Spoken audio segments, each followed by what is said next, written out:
right, looks like we are live, and I want to welcome everybody to Standing For Truth. My name is Donny, and I am your host and moderator for tonight's great geocentrism debate. Specifically, we are debating the proposition geocentrism is not a possible or even scientific explanation of the universe, with Jackson Roe taking the affirmative tonight. I am thrilled to have Dr. Robert Sungenis and Jackson here to debate this important topic. And so, gentlemen, why don't we break the ice? I am excited for this debate. I know the audience is as well. They've been camping out all day waiting for this epic exchange. So, Robert, why don't we start with you? Been a couple months or so since you've been here. Your last debate was on the same topic, and it was a debate to remember on geocentrism. So, Robert, how have you been? And a little bit about yourself. Okay. Well, I've been, since that time, 2 months ago, wasn't it? I've been okay. Still breathing and able to get up out of bed in the morning. So if that happens, I'm good. That's all we can ask for. So let me see. I got started in this topic, 23, that would be 30 years ago. So I'm no spring chicken, that's for sure. But one Sunday afternoon, I was at my computer. I had nothing to do, except I was going to go play basketball later on that afternoon. And I was at my computer just fishing around the internet, and I came across this PhD in astronomy talking about the Earth being in the center of the universe and not moving. And I said, what is this? You know, I've never run across that before in my life. And so I had to make a decision that day. Either I'm going to press the next key on my keyboard, or I'm going to go out and play basketball. So I decided to press the key and got into his website and started reading it. And I was a physics major in college for a couple of years, and then I dropped it and got into theology and religion. But I knew enough of the physics to read and understand what he was saying. And I said, okay, that makes sense. That makes sense. That makes sense. And before you know it, I was totally engrossed. And one of the reasons why I became engrossed is because the Catholic Church in Galileo had a big bout, as you know, 400 and some odd years ago. And the church said that it was a heresy to believe in the heliocentric view. And they actually condemned Galileo, not many people know this, as a suspect heretic of that very theory. And I'm a Catholic, and I've been that way for the last 30 years. It's amazing. 30 years, each of them. Okay, so I just discovered that. And I said, okay, well, if the church has been right about everything else, as a Catholic, then they should be right about this. And so I'm going to go in there whole hog, and I'm going to see if it's right. The more I dug, the more convinced I became that indeed they were right and Galileo was wrong. As a matter of fact, my first book on this has the title, Galileo Was Wrong, the Church Was Right. And that was 30 years ago or so. And so that's what started me off. And here I am today, still debating the topic, and I'm glad to do so. So that's my background. One thing I appreciate about your books, Robert, among many things, is the titles of your books. They're catchy. Like your Flat Earth one. What's the name of your Flat Earth book? Flat Earth, Flat Wrong. Right. Tell us how you really feel about the Flat Earth. Yeah. And a lot of people suggest to me, they go, why don't you tone down that title a little bit, you know? And I go, no, man, hey, if I'm convinced of it, right, I'm going to tell you right at the beginning, you know? Right, exactly. You're not hiding anything. No. You want your audience to know exactly what you think about this position. So you've given up a career in the NBA being the next Michael Jordan. And I appreciate it because I enjoy these debates, Robert. So I'm glad you chose to look into that topic rather than go play basketball that day. Hey, nobody's ever said that to me, Donny. So I really appreciate that. Hey, the least I can do. Okay, Dr. Sungenis, I appreciate the introduction. For those in the audience that want to see more from Robert Sungenis, firstly, you can find him here on the channel, I think, about 5 times or so on a variety of debates and topics. Also in the description box, I have his YouTube channel and website linked for people to check out. Okay, Jackson Roe, good to have you back as well. It's been about a couple months as well, I think. Your last debate was Dr. Dino himself, and that was a lot of fun. So yeah, I think it was. Yeah. How have you been? And Been for the doing audience, good. a little bit about yourself.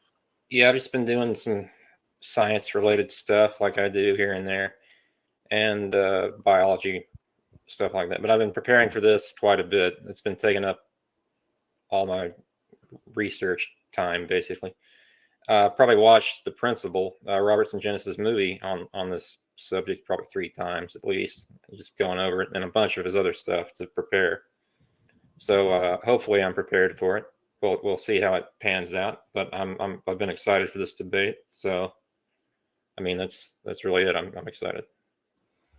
Yes, word is you haven't slept at all in 2 months since we set this debate. You've just been preparing 24/7, no sleep, lots of Red Bull and coffee. And so, okay, this is going to be an excellent debate. We've already got a fantastic audience, a lot of people expressing how it's good to see so many people engaged and interested in this topic and other science related topics. You know, these are important. And we got 2 great guests to engage it tonight. So let me go over the format for tonight. It is going to be more formal, as we want to have a scientific, a scholarly discussion here tonight on the proposition. So we're going to have 12-minute opening statements. Again, Jackson Roe is in the affirmative, and so he will begin with his 12-minute opening.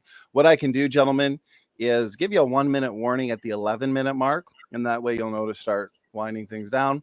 Then we're going to have 2 rebuttals. Rebuttal 1, it'll be uninterrupted, 8 minutes. Rebuttal 2, uninterrupted, 5 minutes. Then we'll have a little bit of an open discussion where you both can ask each other some questions and discuss each other's points. Then we'll have a 5-minute closing statement. Robert, Jackson, you can wrap up your thoughts and points for that. And then we'll get you guys in the audience involved. We'll have a little bit of an audience Q&A. Again, the topic geocentrism. So please, if you have a question, make sure it's on topic. And let me know who the question's for, Robert or Jackson. And then tag me either at Standing For Truth or at Donny, and that way I won't miss your question. Okay, with that, we're going to get right into the first opening statement for tonight. Jackson Roe, whenever you're ready, please let me know. Let me share my screen. Hang on a second. Always takes me a minute to figure out how to do this again. If you need help, let me know. I'll get the timer. All right, it should be sharing. Just let me know when you see it. Yes. Okay. Good. All right, I'll jump right in, starting now. Okay. All right, the Jupiter-centric universe, in this model, it has all the same physics of the geocentric and the heliocentric. I think Robert simply chooses to place the Earth in the center because of the Bible, but you can do this with any reference point, really. And I'm kind of jumping right into some technical stuff. The audience may or may not know what I'm talking about, but Robert will, so it'll clarify as the debate goes on. This ether experiment, I used a laser reflected off of a concave mirror to produce these interference fringes, they're called. I did this experiment outdoors and indoors, night and day, and tested in an underground concrete tunnel at a local college. And there were never any changes in these fringes. And it's predicted that they would change in certain conditions based on certain models of ether, depending on what you subscribe to. So ether is therefore either imperceptible or it doesn't exist. And it's been, the Michelson-Morley experiment has been talked about a lot. I kind of skipped that, went into the Kennedy-Thorndike experiment, which is really an expansion on the Michelson-Morley. It uses 2 mirrors like the Michelson-Morley. However, the mirrors are different distances from the light source. This experiment proves length contraction and that no preferred reference point are factors, which confirms relativity and disproves ether. And I'll just kind of skip this slide for now. It's kind of too much. In the principle, it was stated that if the Michelson-Morley experiment were done on the moon, for example, relativity would collapse. Interestingly, using lunar retroreflectors placed by the Apollo missions, the Kennedy-Thorndike experiment was tested, and relativity didn't fall apart, but was confirmed, and the concept of ether didn't hold up. Another experiment piece of the puzzle, the Ives-Stilwell experiment, confirmed time dilation. The first confirmation of time dilation in an experiment. And in Robert's model, a Foucault's pendulum should work on the equator some of the year because the sun's orbit has to be kind of irregular or not perfectly aligned with the equator to account for the seasons on a static Earth. However, Foucault's pendulum won't ever rotate on the equator because it's always perpendicular to the axis of rotation. And this is my foot actually on the equator in Ecuador in 2012. That's my dad right there, standing between the northern and southern hemispheres. And that's the big monument. In all observations in the universe, objects with less mass orbit objects with more mass. To say the Earth is a singular outlier is an extreme case of special pleading, in my opinion. This is just talking about how global positioning systems rely on relativity, which I believe Robert has some problems with some aspects of relativity. Geostationary orbits are used by these global positioning satellites, which would only be a thing if the Earth was in fact rotating. GLONASS, which is the Russian system, has 24 satellites. GPS, the American, has 32 satellites. Here's a GPS constellation and their geostationary orbits, just kind of an illustration. And to deny the Earth's rotation denies that these work. For example, the Excalibur GPS artillery shell or this 2003 GLONASS receiver of the Russian military. The Hafele-Keating experiment, which confirms relativity. Atomic clocks brought on airplanes went west and east. They were compared to atomic clocks left on Earth. Not only does this prove time dilation, but the eastward rotation of the Earth as the clocks were left on Earth and not in space. The Chandler wobble is the rotation of Earth's axial tilt separate from its daily rotation. The Chandler wobble takes 430 some odd days to complete a cycle. Ether, or the universe moving around the Earth, can't account for both the daily rotation and the Chandler wobble. It would have to account for one or the other. So this doesn't make any sense in Robert's model. The Earth's core is a giant dynamo magnet. If it wasn't rotating along with the rest of the Earth, we would have no magnetic field. We would all die pretty quickly from cosmic rays or solar radiation. And gravity assists use the force of gravity of planets to accelerate space probes to their destinations. Robert acknowledges that the WMAP and Planck are real, those space probes. So is Cassini real? It relied on heliocentric data and confirmed all of it with its massive magnetometer right here. And same for Juno and many other probes, like a lot of probes do these gravity assists. Juno flew by Earth when the Earth was located at a different position. Again, this data is proven by its magnetometer. And basically, this is either not real or it really went to Jupiter. So here's this has been talked about before, but here's a 4-hour time lapse of stars moving across the sky. So I did some math. I may or may not be correct, but it illustrates the point, even if I'm wrong a little bit. 1 billion light years away, that would be 9.75 trillion miles per hour. So that's 16,250 times the speed of light for a 1 billion light year away star if it's moving around the Earth. So 13 billion light years or so maximum. The furthest stars are moving 200,000 times the speed of light, at least. I might be wrong on that. I think it would be higher if I'm wrong. And lunar retroreflectors placed by Apollo take into account Earth's rotations for measurement. I actually contacted one of the scientists who works on this, or used to, Thomas Murphy. He said, quote, "I am no longer personally doing so, but others in the world certainly still do use the reflectors. They're precisely where they are supposed to be, exactly the size they are said to be, and oriented just as they should be." And I'll skip that slide. And Roberts made statements doubting black holes, I believe. So either black holes are real or this image isn't. It was obtained by radio telescope interferometers. So this was either a faked image or it's really a black hole. How much time do I have left, Donnie? Good question. You have, let's double check. You just hit the 6.5 minute mark. So you got a little less than 6 minutes. Okay. These 4 points of light are the same quasar been around a lensing galaxy in the foreground here. Its gravity bends the light. This would only be possible if what we understand about relativity and gravity are true. And this is another lens quasar. These 4 points are actually the same quasar, imaged 4 times, been around a galaxy in the foreground. Lined up just right. There are a few of those that have been found. Now, even if the Earth was fixed in Robert's model, the force of the universe going around it would cause it to wobble a little bit, at least. Stars wobble if they have planets around them. This is how gravitational microlensing detects exoplanets. Gravitational microlensing for finding exoplanets relies on relativity being true. About 100 exoplanets have been detected using that. So it has a lens in the foreground, the planet, and the star will change according to that. And the speed of light has never been observed to change faster. This is pretty expensive experiment if you want to do that yourself. I'm not in any financial situation to waste money on a speed of light experiment, but there it is. And I believe Robert has to have problems with going to the moon if the Earth is the center, because that would rely on heliocentric data. So in October, November 1977, this was after Apollo, but these experiments were left there. The Soviet radio telescope Raton 600 observed all 5 transmitters of the Apollo lunar surface experiment packages, excluding Apollo 11, because Apollo 11 was far more primitive and it died before this date. The data was all in alignment with NASA's. Now, why would the Soviet Union confirm that NASA went to the moon if they if there were our arch nemesis, and they would love any opportunity to say they didn't really go, it was a hoax?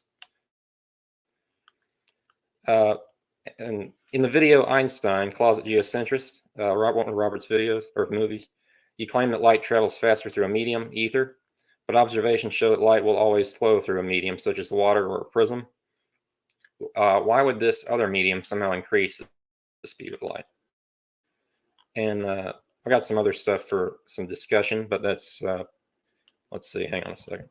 I need to stop sharing the screen. How do I stop sharing the screen? There we go. Oops. Okay. You're good. Is that it for your opening, Okay. Jackson? All right. That's the opening. We'll leave it there. Okay. Now, yeah. Yep. Anytime we don't use, no worries at all. We can always toss that into the audience Q&A. So that was just over 9 minutes. I appreciate it. We're now going to hand it over to Dr. Robert Sungenis. And so, Robert, whenever you're ready, you have 12 minutes. The floor is yours. Okay, so just one comment on your opening is the fact that you cover too much material. You've got 3, 4, 5, 6, 7, 8, 9, 10, 11, 12, 13, 14, 15, 16, 17, 18, 19, 21 topics. Okay, now that's going to be impossible to do a thorough job that I would have to do on each of those topics, because my 12 minutes has to be to give my side of the story, and then the rebuttal, I'm supposed to rebut 21 topics. Okay, so this is what I call the shotgun approach, where you just bombard the other side with,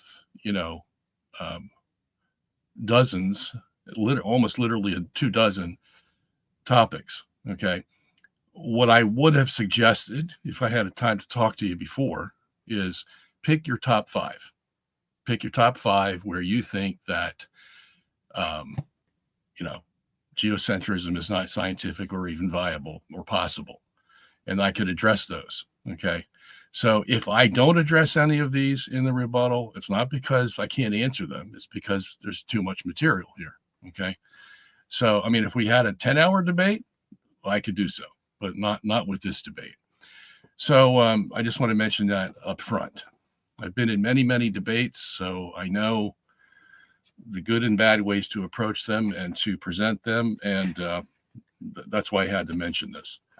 All right, so what I want to do is something I don't normally do in a debate, but I'm going to read from some top scientists, and this you can get in my book, Geocentrism for Dumpskis, right at the beginning of the book, what they say about this topic, okay? Because I'm just me. I'm not a famous scientist. I'm just following what these guys have said.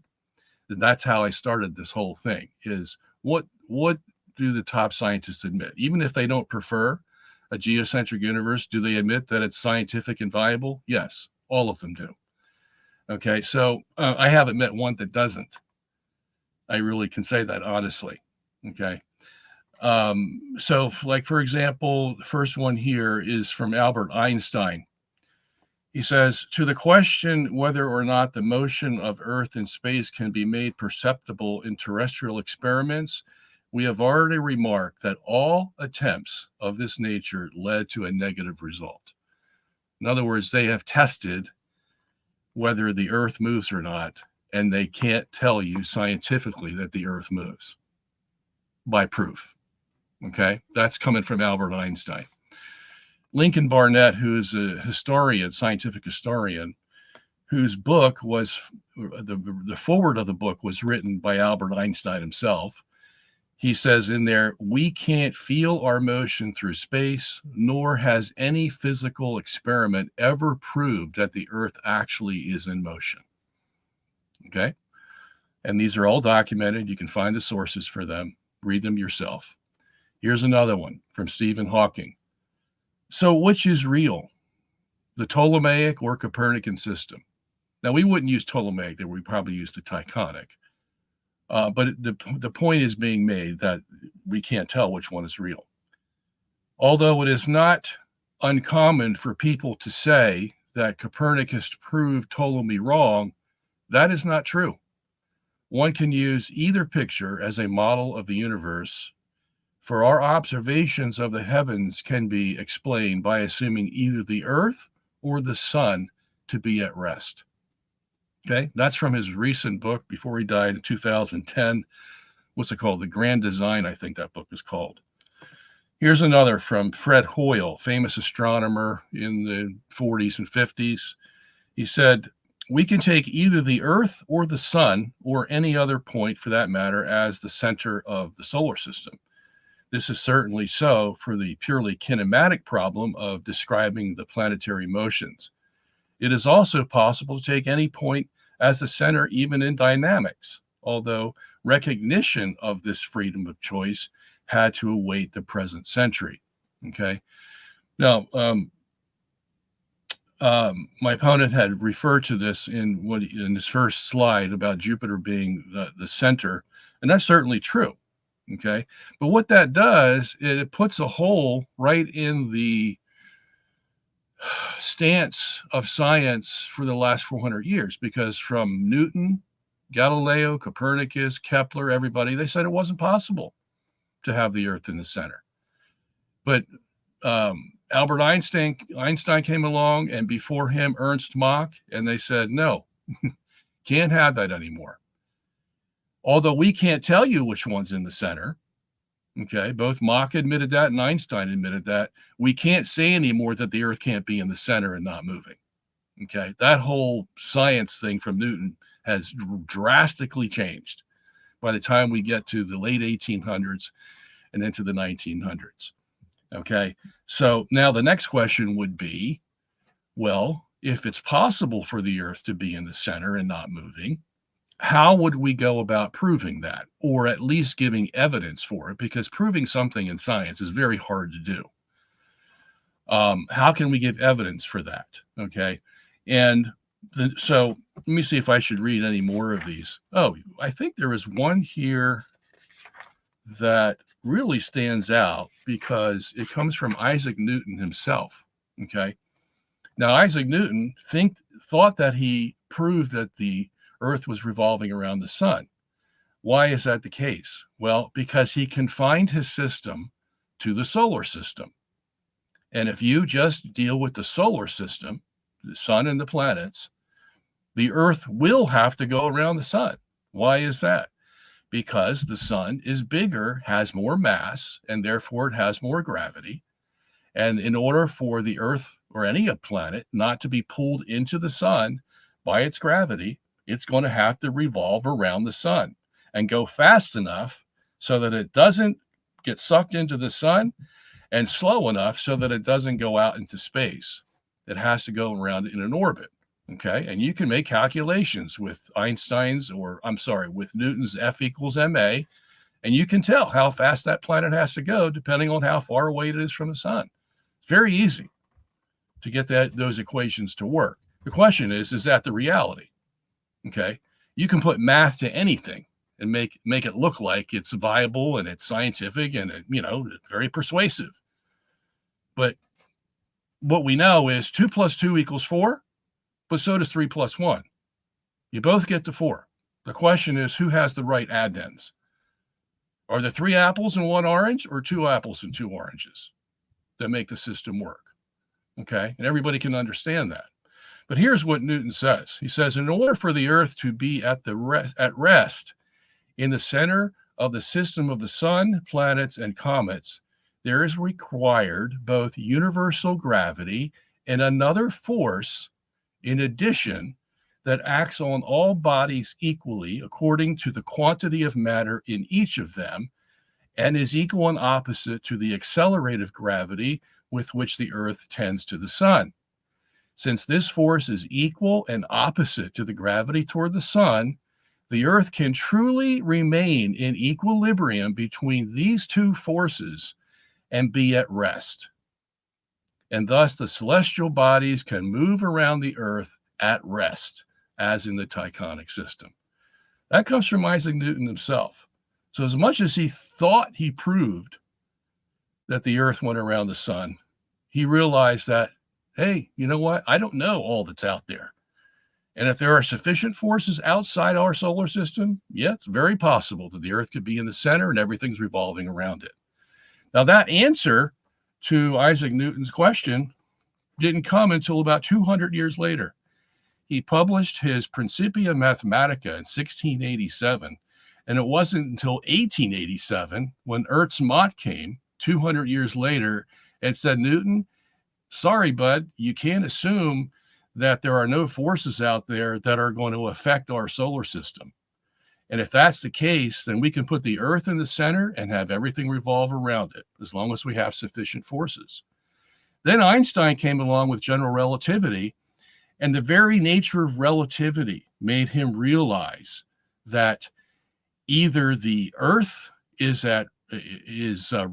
revolving around the sun and rotating on its axis, and the universe is still, it's fixed, or because of relativity, the Earth can be in the center and not moving, and the universe itself revolves around it.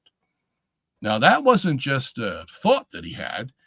If relativity is true, he had to figure out the mathematics behind the geocentric universe that he just gave sanction to. And he did. And there's a lot of other people that did so after him. Like, let me see, Julian Barber, and his scientific partner, Bertotti, wrote a paper about almost 30 years ago that showed by mathematics how the geocentric system would work under Einstein's general relativity. There's been about a half a dozen others who have wrote papers similar to Barber and Bertotti who have proven the same thing. Okay. Now, I know what my opponent's objection is going to be. Well, you can put anything in the center and yeah, you could. Okay. But what we're doing first here is showing that all these claims from Galileo, Newton, and everybody before relativity that the Earth couldn't be in the center, because the debate title that we have chosen is Geocentric Universe is not possible, okay, and not scientific. Well, I've just shown that that's totally false, and I haven't even gotten halfway into the debate, because all these scientists have agreed, no, it is scientific and it is possible. The question is, can we show now the evidence that the Earth is in the center and not something else? Okay. And that will be another part of this debate. And most of my opponent's theses that he covered in his opening statements deal with that issue. Okay. Can we show that the Earth is in the center, not moving? So, Donnie, I need to know how much time I have for this opening. You have exactly 2 minutes, Robert. 2 minutes. Okay. Yeah. So I can say this, if I had to deal with all 21 of these theses that tries to deny the resolution that we have agreed upon, in the sense that now we have to show evidence that the Earth is is the center, okay? Because I've already proven that all the major scientists have said that it is possible, and it's scientific, okay? Now, if you asked Albert Einstein, well, Albert, which one of those two that you just admitted are scientific and viable? That is, the Earth revolving around the sun and rotating on its axis, or the Earth being fixed in the universe and the universe not moving. Which one of those two do you like? What do you think he would say? Well, of course he's going to say, the Earth revolves and rotates. Why? Well, because he's a man of the world. Okay. No scientist in his right mind is going to say, oh yeah, for the last 500 years, we've been under a delusion that the Earth is revolving and rotating when actually it's, in the center and not moving. None of them will do that. What they will say is and Stephen Hawking does the same thing. He'll say, well, now it's a philosophical preference. Philosophical. Which one do you like the best, since both are possible? And since most of these scientists are atheists, they have nothing that would move them to the other side, they're going to agree, okay? Because they know that as soon as you put the Earth in the center, that means somebody had to put it there, because it's not going to get there by itself. The odds of it getting there by itself are astronomical, okay? So why are they scared about that? Well, because if somebody put it in the center, that means that somebody has to be bigger and better than us. And we usually put the word God on that. And they're very fearful of God, because God says, I don't like the way you're living, and I'm going to judge you for your sins. And, the results of that punishment. So let's get God off the stage, and we'll believe in the heliocentric model, and that will make us safer. Okay, Robert, very good. I appreciate that opening statement. That concludes the opening statements for tonight's debate. To the audience, if you do have a question for our guests, again, just make sure it's on topic, and make sure to tag me, either at Standing for Truth or at Donny. Okay, Jackson, we are now moving into our first rebuttal for tonight. Our first rebuttal is 8 minutes. And so whenever you're ready, please let me know. And the floor is yours. All right. I don't think I'll take 8 minutes, but I didn't mean to bombard with points. I said so much time to prepare for this. I just came up with a lot of them. Having said that, you didn't really choose any of the points, I feel like, really. You might have chosen one a little bit. But, some of the physics are viable for a geocentric universe, but some of the physics are viable for anything in the center if you put it in the center, which you said I would say that, but that's true. And there's a lot of appeal to authority fallacy going on there. And let me see what I have here. You can apply math to anything and make it make sense. I mean, that's true. That's true to a point. To address one thing, exoplanet orbits. Why do all exoplanets orbit their stars, but not all? But the sun orbits us, our planet. And another thing, Earth can't be static even in your model, because the force of a universe going around the Earth would cause it to wobble, and it's even if it was the center, so it can't be static. And last thing, really, there's not much to address yet, but the last thing, I don't think that God's impossible. But even if there is a God, I think the Earth is not the center of the universe, or at least not the center of the solar system. So that's really all I have to say for the first rebuttal. That was a minute or two, but that's what I got for the first Okay, keeping it short and sweet, Jackson. We are going to throw it right back to Robert Sungenis now. And so, Robert, you do have 8 minutes for a first rebuttal. So please, whenever you're ready, just let me know. The floor is yours. Boy, can I take the 6 minutes that he left over? We're going to give you a 14-minute rebuttal. All right. So, okay, let me start. Now, in an opening statement, I don't have to choose any of your points that you made. I'm here to make an opening statement that represents my view. So I could have skipped all of your 21 points in an opening statement. You deal with the opponent's points in the rebuttal. Okay, so it's not that I purposely avoided it. It was just I needed to make the comment about the shotgun kind of approach. But I have to say this, even in your 21 points, I didn't see any explanation that would convince somebody that, oh, yeah, that proves that the Earth is not in the center and it's not moving. I didn't get that from any of your points. I have to be honest. I knew what you were saying, okay, but you just sort of said something. Well, this occurred, so that proves. Well, it doesn't unless you explain how it proves it. Okay, so that's why I'm saying if you had taken 5 points and you laid out your facts and then you explained why this makes geocentrism impossible, then I would have a lot more to chew on and debate. Now, the next thing you said was I'm using the fallacy of authority. Okay. But I mean, come on. Our top scientist, I mean, as a matter of fact, I can't find any scientist who doesn't agree with all the quotes that I read, that it would be impossible for geocentrism. They all know it. Okay. So you might throw in, okay, well, he's appealing to authority, and that's a logical fallacy. Okay. In the technical sense, I would agree with you.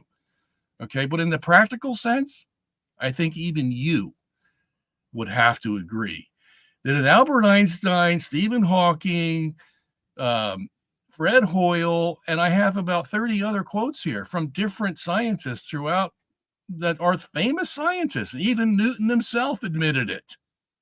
Okay. Now, what more do you want? All right. The reason I read those is because if I come on here, Robert Sungenis, a nobody, and I start giving facts and figures about geocentrism, everybody's going, okay, who's this guy? But so I tried a different tactic, and I showed all the scientists who say the same thing, and that's where I got it from. I got it from them.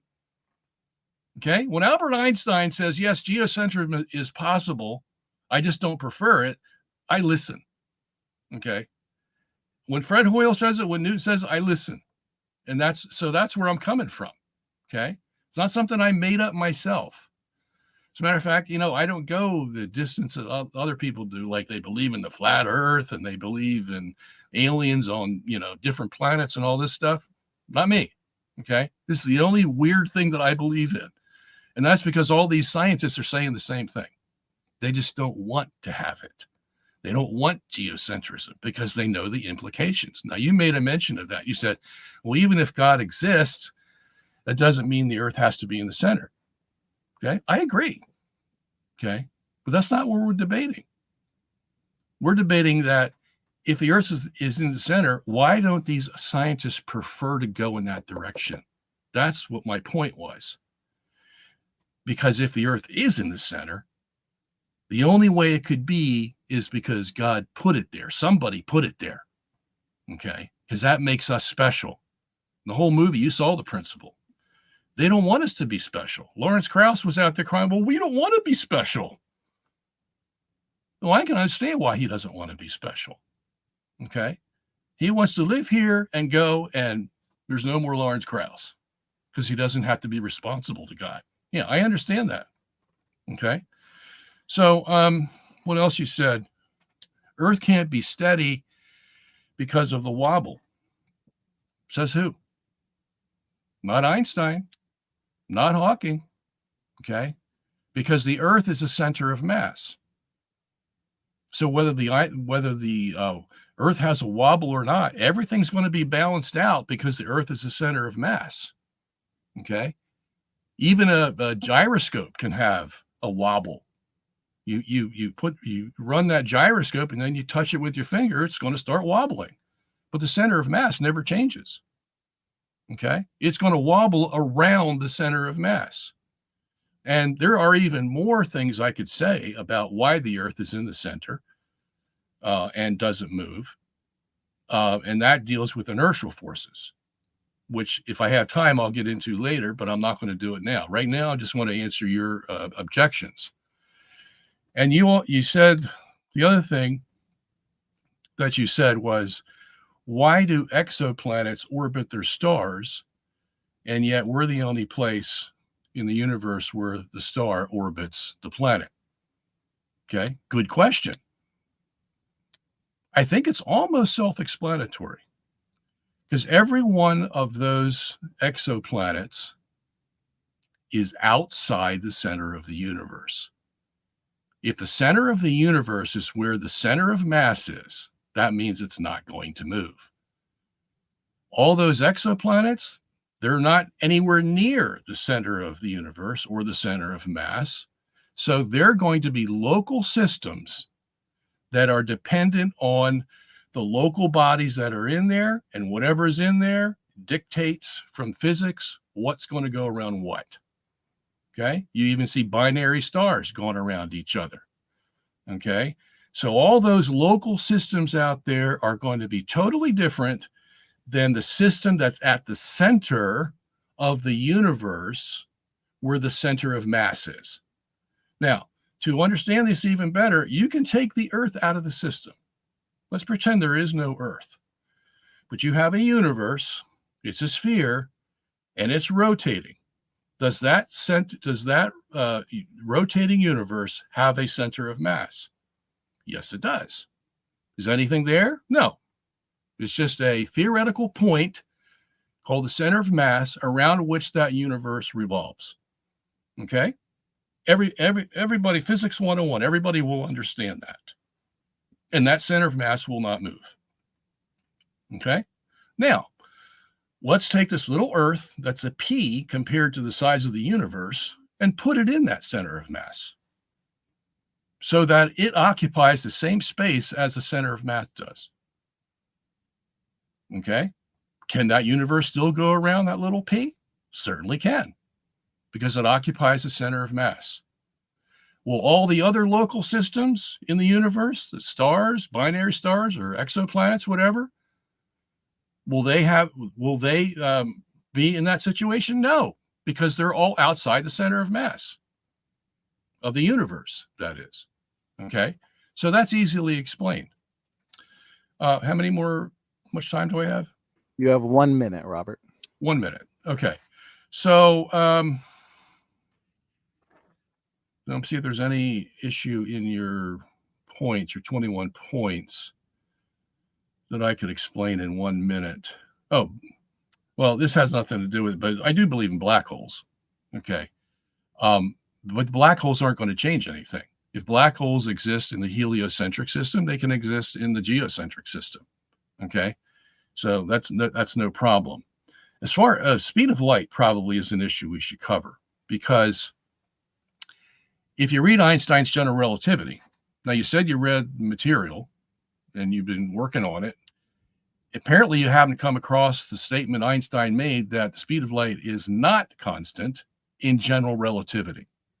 In special relativity, yes, it was constant. Why? Well, because there's no gravity and there's no inertial forces. You have a pristine environment in special relativity where there's no ether, there's no gravity, there's no inertial forces. So yeah, light's going to be constant. That's just common sense, because there's nothing to impede the light and there's nothing to make it go faster. But if you read general relativity, it's just the opposite. Light speed is not constant. It can go any speed depending on the environment that it's in, including gravity and inertial forces. And ether, you can throw that in there too. Okay, Robert, thank you very much for that roughly 8-minute rebuttal. Gentlemen, that concludes the openings. and the first rebuttal. We now have a second rebuttal. To the audience, yes, I am all caught up on the questions that you've sent in. I appreciate everybody keeping the questions on the topic of geocentrism. Okay, Jackson, we're going to hand it back to you now. And for our second rebuttal, we have 5 minutes this time instead of 8. And so, Jackson, whenever you're ready, the floor is yours. Go ahead. All right. Maybe I didn't connect the dots well. I'm not sure, and black holes maybe is the one area I thought I read some material where you didn't agree with black holes. That's my bad. But you didn't really explain much of what points weren't convincing or why, really. Now, sure, you can make some of the physics work for Earth being at the center, but you can make it work for Jupiter being at the center. I contend that Jupiter is the center, and you can't tell me I'm wrong because the physics can work for it. But I mean, you'd have to deny a lot of things, space probes, the Apollo missions. For this, you'd have to be. You say the only conspiracy you have is, or not conspiracy necessarily, but good strange view that you have is geocentrism. But you have to deny a lot of things about human space flight or space probes in general. So Voyager 1 and Voyager 2 visited all the gas giants. They had to make course corrections and gravity assists, and they couldn't have done that if NASA knew or didn't know where the sun was. So either NASA knows that the Earth is the center and they're keeping it secret for some reason, or they're faking everything, or the sun is in fact the center. Now the wobble, and you said the center of mass. I don't understand how the Earth could be the center of mass. You can say it's the center, but how is it the center of mass? It's as massive as the sun. It's not. It's way less massive. It's as massive as the universe. It's not. It's way less massive. Now, the speed of light being constant, and you mentioned ether. Now, ether, you contend that ether is a medium where light can speed up through. But as I mentioned, every other medium light enters, like a prism or any kind of glass, water, crystal, it slows down. So what are the physics behind ether being this medium that can make it speed up instead of slow down? And that's all I've written down. So I'll hand it back to Robert or Donnie, whoever takes it. So. Okay, Jackson, thank you very much for another short and sweet rebuttal here. Let me restart the timer. And okay, Robert, we're going to hand it over to you whenever you're ready, and you've got 5 minutes for a second rebuttal. Okay. Thank you, Jackson. So black holes.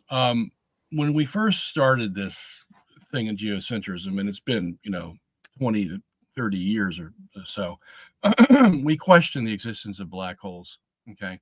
Because all you see in those photos is a ring of light that is going around a black whatever it is.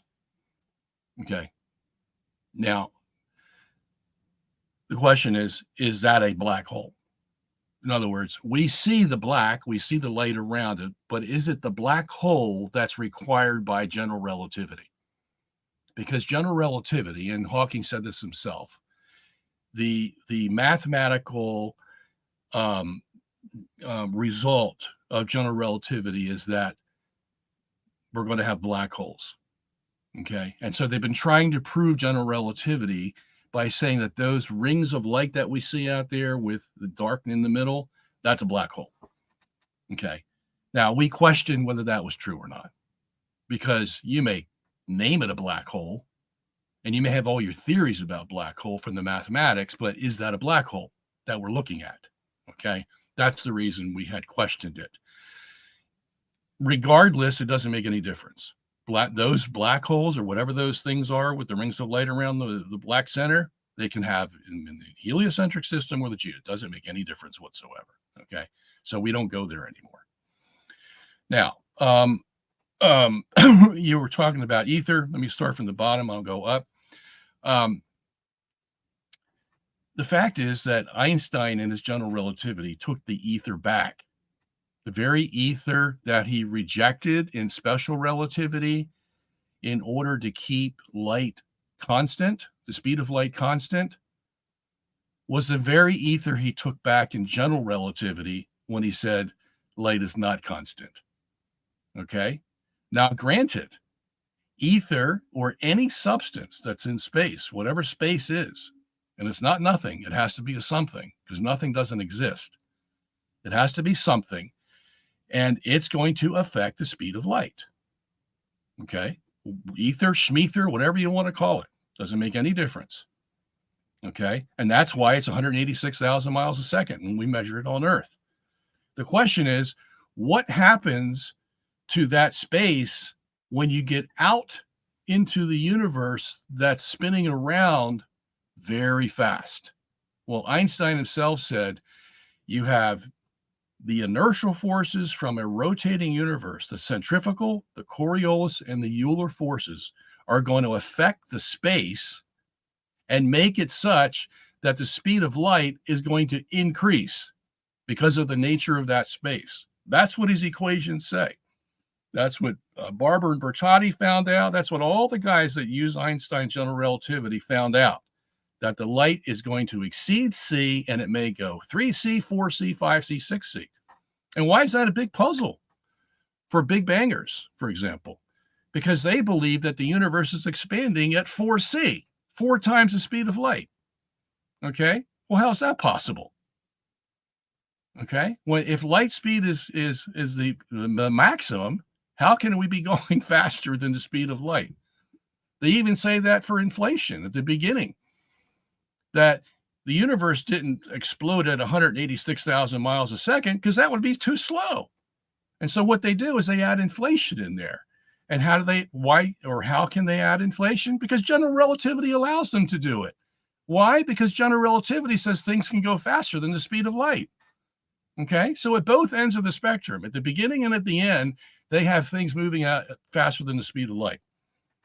So all this talk about things can't go faster than the speed of light, that applies to one area, special relativity. I see I don't have much time, so I got to get moving here. You said you don't understand why Earth could be at the center of mass. Why not? Okay? If you agree there's a center of mass to the universe, why can't someone stick the Earth in there and match the Earth's core with the center of mass for the universe? In other words, the universe and the Earth share a center of mass. Why wouldn't that be possible? Okay? I mean, you just stick it in there. It's possible. All right. Voyager 1, you said they need to know where the sun is. Well, of course they do. But you see, we have the same map that the heliocentrists do. It's called the neotychonic universe or solar system, in which every planet that you have calculated where it is in the sun, where it is in the heliocentric system, we have the same map in the tychonic system. Those planets and the sun are in exactly the same place. Okay? They just move around differently. That's all. No difference.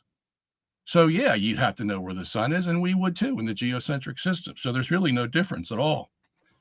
You mentioned space probes. You said I would have to deny. No, because we're going to use the same physics, the same Lagrange points, okay, that you use in the heliocentric system to put the W map at Lagrange point 2, because we know what the gravity is. And that gravity can all be calculated in the geocentric system. You don't have to have the heliocentric system to do it. Okay?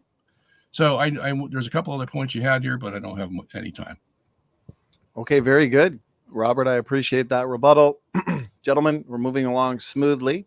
That concludes the openings and our 2 rebuttals. What we'll do now is enter a focused discussion. We'll take one point at a time. We'll try and make sure we get through as many of the relevant points as we can over the next 30 minutes.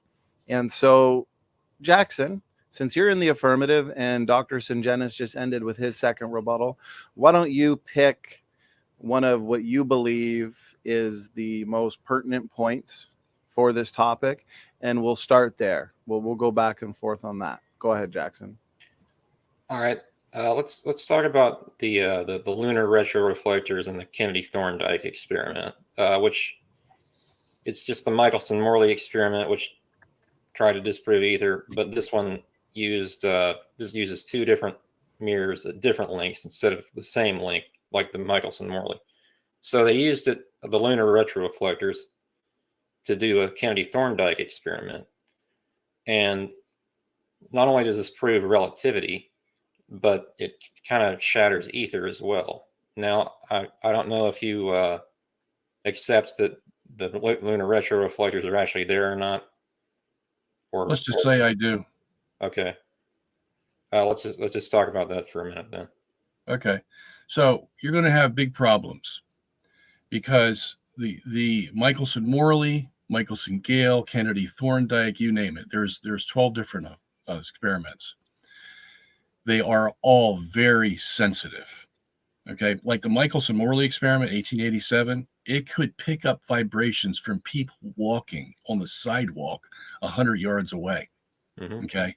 So if you're going to try to make a Kennedy-Thorndike experiment with a celestial object that is moving, the moon, number one, and is 240,000 miles away, number two, and it takes light, what? How many seconds? 1.5 seconds or something. I mean, you're going to have big problems. So if you can't prove anything by all the interferometer experiments that were already done from 1881 to 1930, what do you expect to get from lunar reflectors that if the moon is moving, there's vibration there, and you're not going to get an accurate result? Okay. Now let me back that up by saying this, and you can come in. The ether issue is even the Kennedy-Thorndike experiment had, I think it was like 1.5 kilometers per second result. Okay. And the fact is that every interferometer experiment that was done all had a positive result. It was very small, but they were all positive. So what's causing that positive result, even if it's small? Okay. That's one issue. The second issue is the reason all the scientists say, well, they all had null results. Why? Because they already assume that the Earth is moving, you see. And if you assume that as the foundation for your experiment, and you come up with a ether resistance that is 1/10 of what you expected, then how are you going to explain that? Well, here's the way you do it. You do it the way Einstein did. You say, well, there is no ether, and the positive result they found, that's just marginal error. Because they already assumed the Earth was moving. Now, then let's say you assume the Earth isn't moving, and you get this very small result that is nowhere near the Earth moving 30 kilometers per second around the sun. Okay? Well, you would just say, yeah, that's because the Earth isn't moving. That's why they didn't get a big result that they were expecting, you see? So everything depends on what you assume at the beginning of the experiment. All right. Well, the physics of the moon in motion and its distance can be calculated with the retroreflectors itself. So I mean, they know this data, and they can account for these vibrations or whatever. So the Kennedy-Thorndike experiment with the lunar retroreflectors, I think, is a good example. But I mean, yeah, they're very sensitive. I've seen videos of some of these interferometers. You step on the floor and the fringes move, but they can account for all this too. But not to 30 kilometers per second. See, if the Earth is moving around the sun, you're going to have to get interference fringes that are in accord with 30 kilometers per second. No interferometer even came close to that. The highest one we ever had was Miller's experiment, and he did 100,000 experiments, was between 5 and 8 kilometers per second. And he needs 30. If the Earth is revolving around the sun, he needs 30. Okay? So whether it's the, Kennedy-Thorndike or whatever one it is, they have never shown evidence that the Earth is moving. there's one experiment, I forget the name of it. They put lead bricks between the interferometers to try to block the ether wind. I don't know what model of ether you subscribe to, but it doesn't matter if you do that experiment without that or with the lead blocks. There's never, ether seems to be imperceptible, and that's what I was kind of getting at with my kind of not so precise experiment in the tunnel. Yeah, well, see, that all was true until Michelson Gale came along in 1925. And what did they do? They used the same interferometer that Michelson used in 1887, but they reoriented it so it would calculate the rotation of the Earth instead of the revolution of the Earth around the sun. And what did they come up with? 98.7% positive result. That the Earth was rotating based on an interferometer that was calculated by ether resistance. Okay, or whatever you want to call it. Like I said, you can call it Schmeether or whatever. It doesn't make any difference. Yes, it's imperceptible. That doesn't mean it's not there. Something was in that interferometer to make them calculate the exact sidereal time rate that the Earth is revolving in that experiment, 1925. Okay, whereas Michelson Morley didn't have any such luck. Now, we can explain that as geocentrists. Why? Well, the Earth isn't revolving around the sun, number one, but something between space and Earth is moving at a sidereal rate of 23 hours, 56 minutes, and 4 seconds. Something is making it calculate that difference in movement. Whatever it is, I don't care what you call it, they calculated a difference. And we can explain that as a geocentrist because if the Earth is fixed and the universe is going around it, there it is. That's what caused the result of the Michelson-Gale experiment. Okay? But as a heliocentrist, that is not going to be satisfactory for you because why? Because you need a rotation and you need a revolution. You have to have both in order for your system to be correct. And if you can't get a revolution out of the interferometer experiments, but you got a rotation, then your theory's falsified because you need both. You can't have one. Only the geocentrist has to have one. All right. That kind of goes into my slide about the Chandler wobble, which the rotation of the axis of 430 something days, but also the rotation of the Earth every 24 hours or so. Now, if ether, the universe, all this was moving around the planet, it could account for one of those, but it couldn't account for both. Why do you say that? Because either it's causing a 24-hour rotation or a 430-day rotation. It can't cause both. Well, it's a Chandler wobble. It's not a rotation.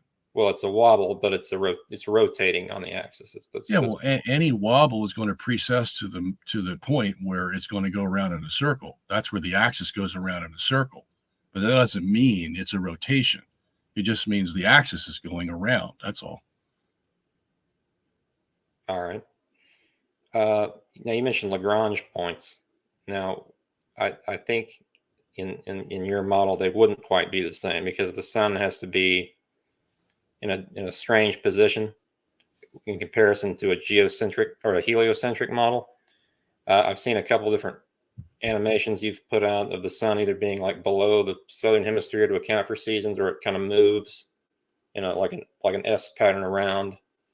So I think Lagrange points would be incredibly unpredictable if they existed at all in your model. All the Lagrange points would do is go up and down a little. They would go up and down in the same percentage that the sun would go up and down, but they're going to be in the same position. And right. you could calculate the vertical movement of the Lagrange points, and they're not going to change in comparison with the sun. They're all going to be the same. So they're all going to move at the same time. Don't you think they would have known that for WMAP, Planck, and the James Webb Telescope in L2, and would have had to account for it? Well, yeah, but have they ever talked about it? No. So, yeah. I mean, you have to find evidence that they had trouble with the vertical movement of Lagrange point in order for you to present that as evidence. That may be something you want to research. I think they haven't talked about it for a good reason. Well, they haven't talked about, let's talk about the GPS. Hmm. They haven't talked about the fact that the speed of light is not constant in the GPS for good reason.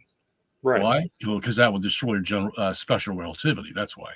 No, it's because the satellites are moving much faster than what's on the ground. That kind of is a feature of relativity. I don't understand what you're saying. Are you Like, saying that the GPS satellites are time. moving at Well, I mean, speeds that separate them? Speed is increasing time dilation. Oh, well, you have to assume time dilation. You haven't proven that. Well, that kind of proves it. The whole GPS system proves time dilation. No, because those GPS satellites that are there, they're at the same distance. They never separate those distances. If they did, every one of our GPSs on our cars would be out of whack. You mean the same distances as like horizontal distance or vertical, so to speak? Yeah, you just the GLONASS. Get a plumb line from one GPS satellite to the other. That distance is going to be the same. Okay. Except for the GLONASS satellites, which are different than the GPS. All right, well, let's just deal with these for now. Here's the fact. When you shoot a light beam from one GPS satellite in the east to a satellite in the west, okay, and I'm going this way, so I don't know what your east and west is, but let's just say it's going this way. They have a certain speed for that, okay? Now, when they shoot a light beam from the west to the east, they have a different result every day, 24/7. That's right. Okay. Why is it always the fact that whenever they shoot the light beam from the east to the west, it's always a shorter time period for that light to travel than when they shoot it from west to east? Because the Earth is rotating. Well, how would that make a difference? How does the light beam know that the Earth is even there? Because the gravity is still impacting it. Well, then why does the gravity affect it one way and not the other? Because it's spinning. Because it's spinning. So gravity spinning is going to have a difference on the speed of light? I would seem so. Okay. Do you have any scientific facts behind that? Has anybody ever shown that? Can I pull the math up on it? I don't think so at the moment, no. Okay, so I know gravity will affect the vertical, okay, in the sense that it could pull the light beam down. But whether a rotating gravity object is going to affect the speed of light going horizontal, that's something you're going to have to prove. That kind of goes back to the Haley-Keating experiment with airplanes going east and west. Got the same results, yeah, but I mean, this again proves time dilation. No, it doesn't, because if you're in a plane and you put a cesium clock in a plane, you're going to have a lower gravity potential in that plane than you do on the ground. Mm-hmm. That's just a fact. Sure. So if gravity affects the rate the cesium clock ticks, then you're going to have a slower time in the airplane than you will on the ground. And so what they do with that, instead of recognizing that, they just say, oh, we just have time dilation. We have two different times. Well, why? Because the gravity affected the ticking of the cesium clock. That's why. Okay. So that's all you're doing. So the Haley-Keating experiment proves nothing. All right, it proves nothing. So general relativity and special relativity, you talk about that a lot. General relativity is just kind of an expansion on special relativity, right? Well, it depends on what angle you're dealing with. I mean, it's a semantical thing. What do you mean by that? I mean, you're basically saying yes, but without explanation. Well, you want me to go into it? I will. Okay. The difference is that the special relativity has no outside effects. It's a pristine environment without gravity, inertial forces, ether, anything. Okay. And in that environment, I admit, yeah, why would light go any different speed in a pure environment like that? Okay. Now you're getting, and so Einstein realized that. And he used special relativity to answer the Michelson-Morley experiment. He says, how is it that if the Earth is revolving around the sun, we're not getting any ether resistance? Well, because ether doesn't exist. Well, that's easy to say, except the fact that Michelson Morley did have a positive response. It just wasn't the one that Einstein liked. Okay, that would give him a revolving Earth. All right, so you have this pristine environment in special relativity. Now he realizes that that's not going to work in the real universe. Why? Because the whole universe is filled with gravity. And he says it's filled with gravity everywhere. There's no place that escapes gravity. Now, if that's the case, then the speed of light is never going to be 186,000 miles a second. Never. Because gravity is in every sector of the universe, and it's going to affect that speed. Okay? And then in his geocentric model, he also has the inertial forces to deal with, not just gravity. And they're pretty powerful. He says they're so powerful that they equal gravity. So you have to deal with them too. And when you do that, wow, that changes everything. And then he says, well, you know what? I made a mistake in taking the ether away in special relativity. I have to bring it back in general relativity. Why? Because then light wouldn't have a medium to go through. Those are his words. So we got two contrasting, virtually contradicting theories from the same guy. Okay? Well, space isn't nothing like in the heliocentric model. It's even in there's no such thing as a perfect vacuum. Like even there's specks of atoms here and there everywhere. But what evidence is there really that there is this medium in space called ether? I mean, there's some anomalous results from some interferometers, maybe, but what really? They're all around the same. They all have around the same resistance. Like Kennedy Thorndike might be a little lower, Miller's a little higher, but the averages are about 4 to 5 kilometers per second, all of them. And they're nowhere near the 30 kilometers per second that's needed for a revolving Earth. Okay. But, this all started back with the Greeks. They're looking at space and they're saying, what is it? They see a candle lit and they blow it and the candle goes out. So they know that something exists to blow that candle out that they can't see because you can't see air. And so they just develop their thought from that. Well, what's holding the air? Because the air can't be the smallest thing because I can feel it. It's like we know it's there. So what they have in quantum mechanics now is the fact that if you get down to the lowest order of substance, you end up at 10 to the minus 35 meters as the length of those particles, whatever they are.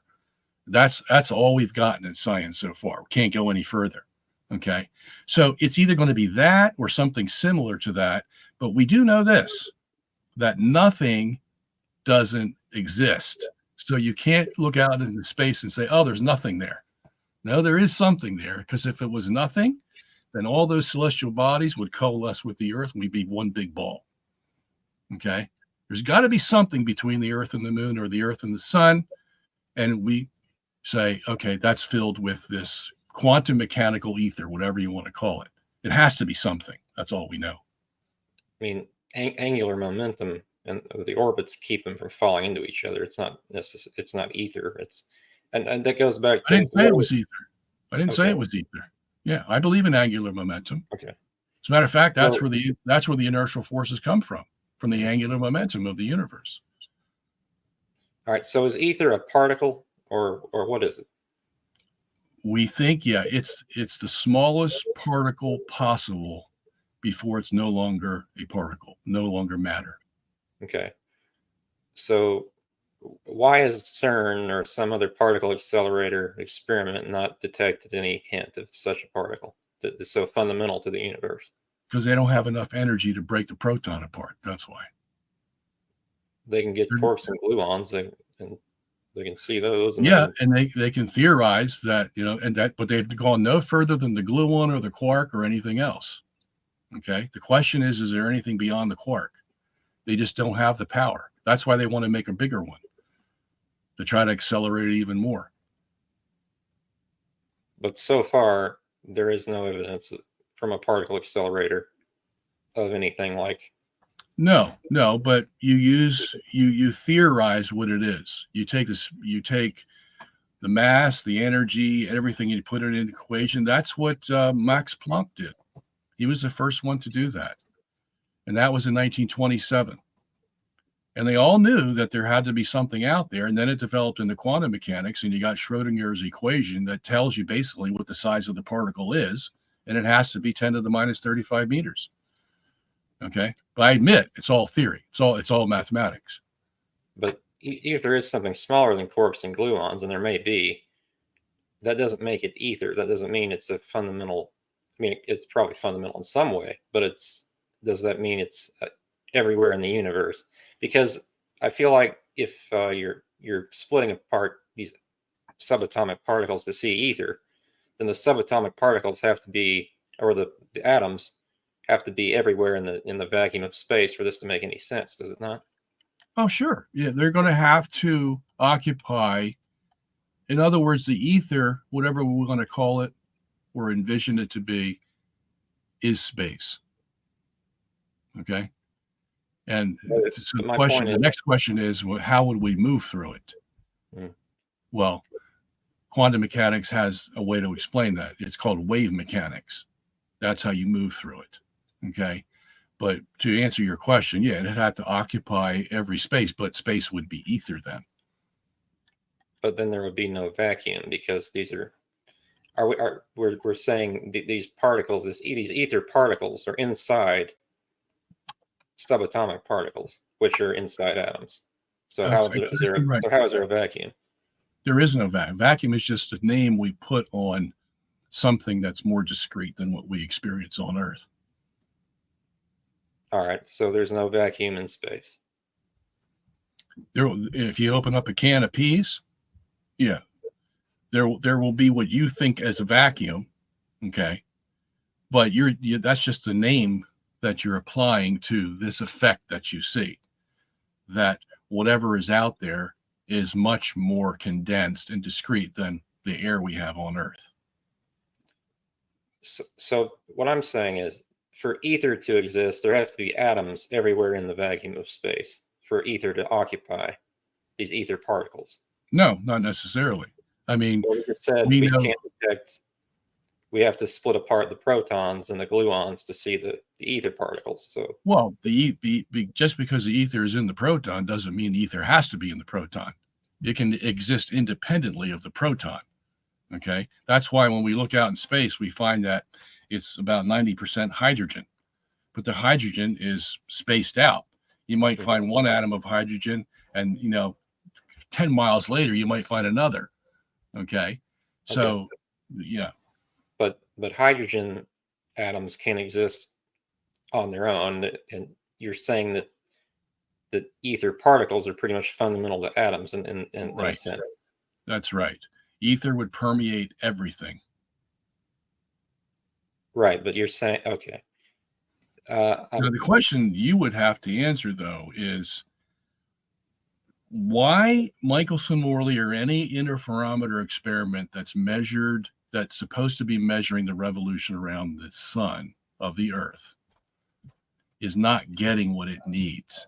But the Michelson-Gale experiment gets a full rotation when it uses the same apparatus, same principle. Everything's the same, except it's just turned around. The apparatus is turned around. Why is that? Well, everything I've read about it seems to disprove ether and confirm relativity. Well, whatever. I mean, explain it in your own words. Just make sense to us. I've been trying to do that. I mean, all right. So, how would relativity explain the Michelson-Gale experiment? If that's what your answer is. Relativity, because special relativity. How would that answer the Michelson-Gale experiment? The Michelson-Gale experiment, well, the Michelson-Morley experiment would explain it, because, I mean, you can apply this either way. I mean, you're just kind of co-opting different explanations and saying, well, it could be this or it could be that. No, I'm saying, look, we have two experiments with two diametrically opposed results. The Michelson-Morley got barely any ether resistance at all. Michelson-Gale got a full ether resistance. One's measuring revolution, the other measuring rotation. Tell me, how do you explain that? Well, one experiment with the lead blocks got no different results than one without. Or do it underground. Do it on the But they surface. did get a different result, okay? Did The lead blocks aren't going to help you here. Michelson-Gale got a totally different result than Michelson-Morley. Explain why that's the case, if they both use the same apparatus. Let me see here. Now you're saying. Let me talk about. This is really confusing me. That this ether thing. So ether particles can exist outside of atoms. Is that correct? Outside of what? Atoms? Atoms. Yeah. Of course, yes. Okay. We've already been through that. Are you going to give me an answer to the Michelson-Gale and things experiment that I just presented to you or not? I mean, I would have to read more on it. I honestly. Okay. All right. That's an honest answer. It's an honest answer. Sure. All right. And what else do you want to know about ether?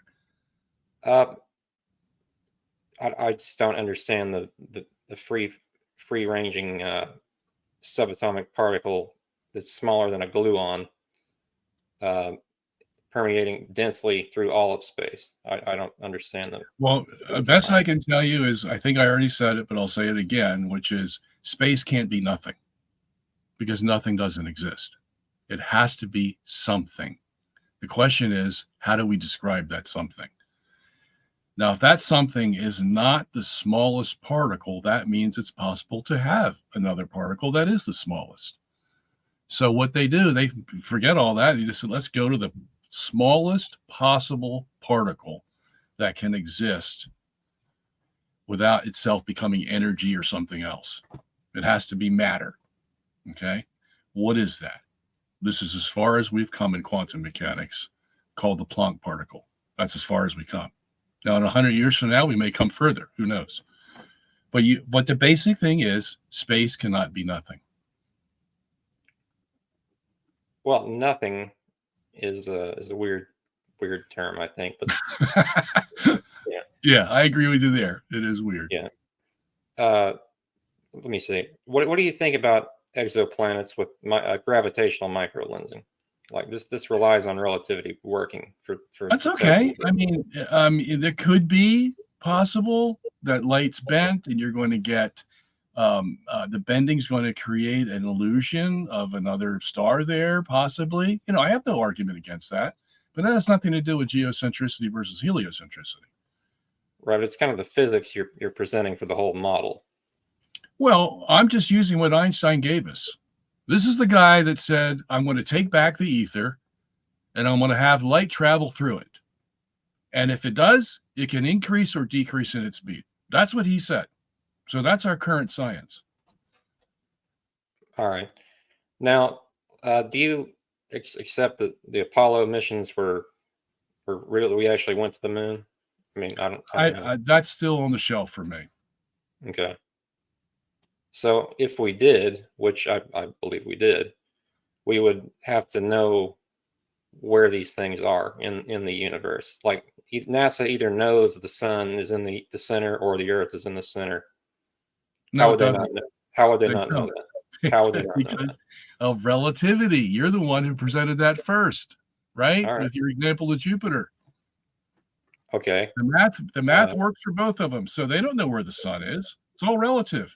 That's why the other quote I should read from Einstein is a doozy, because if you don't mind me doing that here, he says, here it is. The struggle so violent in the early days of science between the views of Ptolemy and Copernicus would then be quite meaningless. Either coordinate system could be used with equal justification. The two sentences, the sun is at rest and the earth moves, or the sun moves and the earth is at rest, would simply mean two different conventions concerning two different coordinate systems. Sure, that's kind of talking about like being on the earth and not knowing anything else. Like if you've been to the moon and you're looking outward from a different perspective, you would kind of have to know what is where and how it's moving. Kind of have to. I think you would have to, yes. You couldn't tell if you were on the moon. If you How? were on Mars or Jupiter, because the stars are going to rotate every day, just like they do on Earth. Sure. You're going to have some other means to figure out whether you're in the center or they're in the center. But see, what we've done in this debate is shown that it's possible, you even said it yourself, for the Earth to be in the center, because of your Jupiter example, and not be moving. Okay? It's possible. Now, we have to go to the next step and find out, how do we figure this out?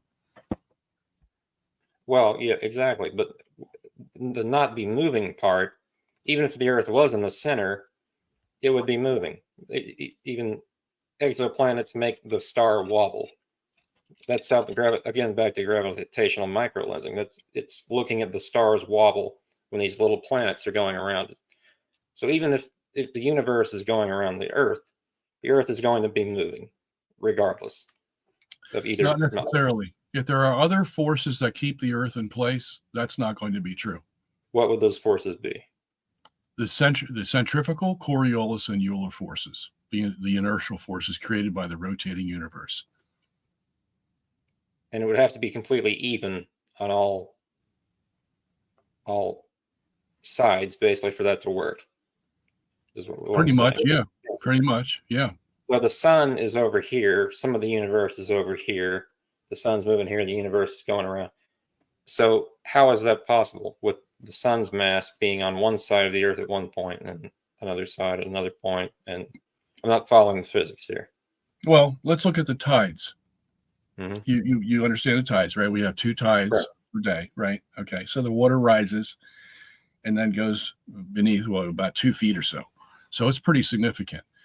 Mm-hmm. Now, if the Earth were moving, then we wouldn't have no tides, because in order for the water on the Earth to rise above the landmass has to stay still for the water to rise above it and then go down. Okay? So that's only going to happen on a fixed Earth. Because what happened? Tell me how that's not possible. All right. Because the moon is orbiting the Earth. So I understand that. We don't have giant solar tides because of angular momentum. The Earth is moving around the sun. Well, how is the moon and the sun not moving the landmass? Because of angular momentum. The moon is moving around the Earth. But how is it not moving? If it can move the water and the water's heavy, then why is it moving the landmass? Why is it moving the landmass? Why is it not? Why is it not? It is. It's very slight, but it is moving the landmass. It is. By an inch or so, it'll rise up, but very slight. It's Is that so? Is that a scientific fact? It is. It is? Okay. Well, you'll have to show that to me. All right. Okay. Well, I can't demonstrate it at the current time, but I'll work on it. Okay, do that. Maybe you can tell Donnie. Because my understanding is the landmass isn't moving, and that's why we have the tides, because the water is liquid. Well, and the landmass isn't moving like side to side so much that it's up. Up? By how much? Not very much, an inch or so, 2 inches. I'm not sure. The landmass moves up and down an inch twice a day. Is that what you're saying? That's correct. Okay, I'd like to see proof of that. Less, I'm not sure. Yeah, okay. Something around that. I'm Okay. not sure exactly the amount. All right, but Donnie, where are we in our time and whatever? We're actually at a few minutes of bonus minutes. We just hit the 90-minute mark. And so if you gentlemen feel like you've hit all the relevant points, this has been a fantastic back and forth discussion, very cordial. You both have given me an easy job tonight in terms of moderation. So did you want to jump into closing statements, or did you feel there was a final point or two you wanted to engage? Yeah, let's do that. I'm okay with that. Jackson, are you? Yeah, we can move the closing statements. Yeah, and then we got just about 100 audience questions to get through. So get comfy, gentlemen. Get a pot of coffee. If you guys want to skip the conclusion, I am open to that and get right to the questions. That's fine. We can just go straight to questions. Yeah. How about we do a 3-minute closing? because I've been drinking a lot of water and I'm going to take a real quick restroom break. That's about 3 minutes. So that'll be perfect. Jackson, let's start with you and then at least you guys can wrap up your thoughts and points and allow me to organize what I'm going to do to the audience. Since we have so many questions, I'm going to organize the most relevant and we'll go with those. Okay. Jackson, whenever you're ready, closing statement. Go ahead. All right. Well, I don't have too much to say, but I'll try to be slow because Donnie's in the bathroom. But yeah, I mean, the debate will stand for itself. People will choose what side they want to believe. I mean, I think anyone who's watching this already has their mind made up and probably won't change their mind too readily. But having said that, I mean, keep your mind open to any possibility. I always try to do that. If the Earth is the center of the universe, I want to know that. But I don't think it is. And I thank Robert for doing this debate. He's been very cordial, and I hope I've been cordial too. I usually am. I try to be. So, I mean, I don't know if Donnie can click off me yet or not, but I'll just keep talking until he's back. Yeah, it was a fun debate. So I've been preparing for this for a while. I've watched a lot of Robert's material. I'm gonna have to look into the Michelson-Gale experiment a little more. I skimmed over that and didn't really have a good response for that. I will say that was my one major flub in this debate, I think. But I think we both did fairly well. Robert's an excellent debater. I've watched his debates before, so I'll give him that for sure. He's a good debater. But so this debate will, make up your mind who won, who lost, or was it a stalemate? It doesn't matter. Ultimately, it doesn't matter. Just look up your own information, do your own research, all that. So with that, I'll hand it over to Robert. There we go. Okay. Jackson, that was one of your longest closing statements yet. I was trying to be long. You're setting new personal records. I forced you to have a longer one than usual. Yeah. Okay, Robert, go ahead. Take your time. 3 minutes, 5 minutes, whatever you need. Go ahead. Okay, so I'll take some good time here because I want to introduce something else. I don't want to make a conclusion that when I saw this, it started me down the road, and I began to think very differently of scientists. Scientists accumulate a lot of data, telescopes, microscopes, oscilloscopes, you name it. They accumulate a lot of data. The question is, do they have the right interpretation that they put on the data? And I'll give you one good example of that, and that's Edwin Hubble. The Hubble Space Telescope is named after Edwin Hubble because he was one of the greatest astronomers we had in the 20th century. In 1929, he was looking at the galaxies through the new Mount Wilson telescope that was 100 centimeters wide. It was the biggest telescope in the world at that time. And for the first time in history, men saw galaxies. They were theorized as far back as Kant, who called them island universes, but he didn't see any because it didn't, just the telescopes weren't powerful enough, but now they were. So Hubble's seeing these galaxies, and day after day after day, he sees one peculiarity that is just really strange. The light coming from these galaxies, every single one of them outside of our local area, has a redshift. And that means that the starlight coming from the galaxy is shifted to the red end of the spectrum. We know what the spectrum is. We see rainbows all the time. Red on the top, blue on the bottom, and different colors in between. So it would be like you looking at a rainbow and seeing the red shifted down significantly enough that you can notice it. Okay, in the rainbow. So maybe the red, let's say the red part of the rainbow would be bigger, wider than the other colors. So much wider that you can see, wow, that's a different rainbow. Okay. Well, that's analogously what Hubble was seeing from the galaxies. The light was shifted to the red. Now, he knew instinctively that if he's on Earth looking at these galaxies and all around him, northeast, southwest, northwest, whatever, every single galaxy has a redshift. What does that mean? Well, he says it in his book, 1937 book, the observational approach to cosmology, he says that means the Earth is in the center of the universe. Okay? Why? Well, because if we see redshift and we see no blue shifts, we see no green shifts, no yellow shifts, we just see red shifts, that means we got to be in the center. He said that, not me. Okay? And he says, now what's the scientist going to do with that information? He doesn't like it. You should see Hubble's language. He says, this is intolerable. This is a horrible thing. We can't accept this, that the Earth is in the center of the universe by seeing this redshift. What are we going to do about it? Well, here's what we do. We change the structure of the universe. We take out the center and we make it into a two-dimensional balloon. And we put all the galaxies on the surface of that balloon. And to make the redshift, what we have to do is blow the balloon. So we make the balloon expand.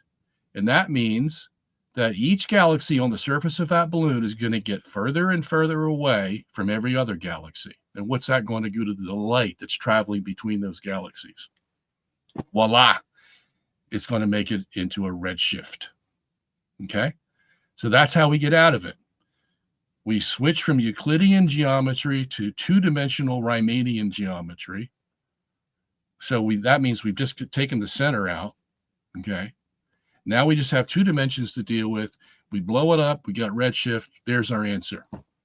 And you know what that developed into? The Big Bang. Okay? Because the Big Bang starts real small, and then it goes into a balloon, and then it gets bigger and bigger and bigger, and all the galaxies are spreading apart, and that's how we can explain redshift. Okay? Now, I don't mind them doing that, but look, you did that. What was your motivation to do that? Your motivation was that you didn't want the Earth in the center of the universe. You said that was horrible. We can't live with that. Why? Well, because that means the church was right and Galileo was wrong. And that means all of science for the last 500 years was wrong, and we didn't even know it. Okay? And even Hawking, in his book that I quoted from, the Grand Illusion, he says the same thing in there. And he also says the same thing in his 1987 book. What was that called? I forget the title of it. Anyway, he says, you know, everything we see out there with redshift, it looks like the Earth is in the center of the universe. But there is another answer, he says.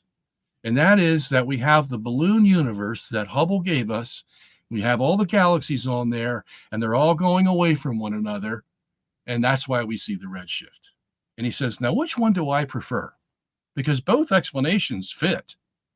But which one do I prefer? Well, I prefer the one where all the galaxies are on the balloon and they're all expanding. And I don't like the one with the Earth in the center. And he says, you know why? He goes, because that would make us proud. And the one that puts us on the balloon where we're really nothing, we're not in the center, we're not special, well, that makes us humble. So he makes his scientific decision based on whether he wants to be humble or proud, not on the science, because the science won't answer the question for him. Because anybody can dream up any model they want to try to explain why the Earth can't be in the center of the universe, you see. Now, what does that tell us? It tells us that these scientists are motivated. They have an agenda to keep the Earth out of the center.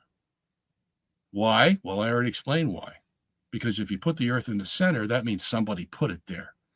And he's bigger and badder than you are. And someday he's going to be your judge. No man can live with that. So we'll use science to get God off the stage, and we'll get God off the stage by getting the Earth out of the center. Very simple. Okay? So that's my conclusion. Okay, very good. Thank you so much, Dr. Robert Sungenis.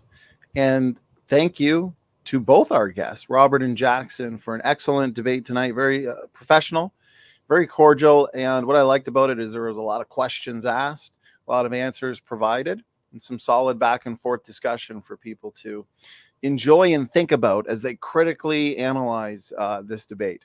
So, okay, we're going to get right into our questions. How we typically do these, wherever the question's for. we'll just make sure they get the last word. Say the questions for you, Robert. You get to respond first. Jackson, feel free to provide a little input or feedback to it. And then we throw it back to Robert for the first or the last word. Okay, here we go. Excuse me. Question from Echoing Erudite. Question for Robert. If you're correct, how can the laws of physics be universal due to the laws of motion and gravity? Everything we do in space acts as if it would be here on Earth, or as it would here on Earth. And it does, you see. But if you're the center of mass of the universe, that means the inertial forces are a lot lower here in the center than they would be at, say, the rim of the universe. Okay. We know the inertial forces are created by angular momentum. Okay. They're just going to be a lot higher than they would be here, but they're the same laws of physics. You get there the same way. Okay. So there's no difference in the laws of physics. It's just whether they're more or less depending on where you are in the universe. Appreciate it, Robert. Jackson, if you had anything to add, go ahead. Well, we're back to that center of mass thing, which just to me makes no sense at all. I mean, we're not the most massive object in the universe. How are we the center of mass? That's really the only comment I have. Okay, well, the fallacy is that you're working on the premise that you have to have a large mass in order to be the center of mass. That's not what a center of mass is. The center of mass is actually the smallest point that it could be. Any object, whether large, small, or medium, is going to have a center of mass. So it's not dependent on the mass. It's dependent on where the center of mass is in any particular object.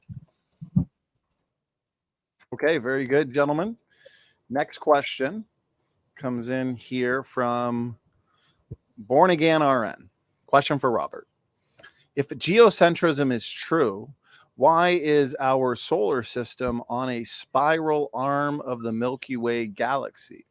Wouldn't it be in its center? Wouldn't the Milky Way galaxy be revolving around it too?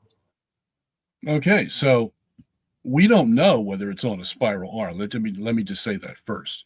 That's an assumption we make. Okay, the only galaxy we can see with our telescopes is the Andromeda galaxy, and it happens to be a spiral galaxy. So we just assume that the Milky Way is going to be a spiral galaxy also. So that's just number one, but that's not really the answer here. Let's say we are on one of the arms of the Milky Way.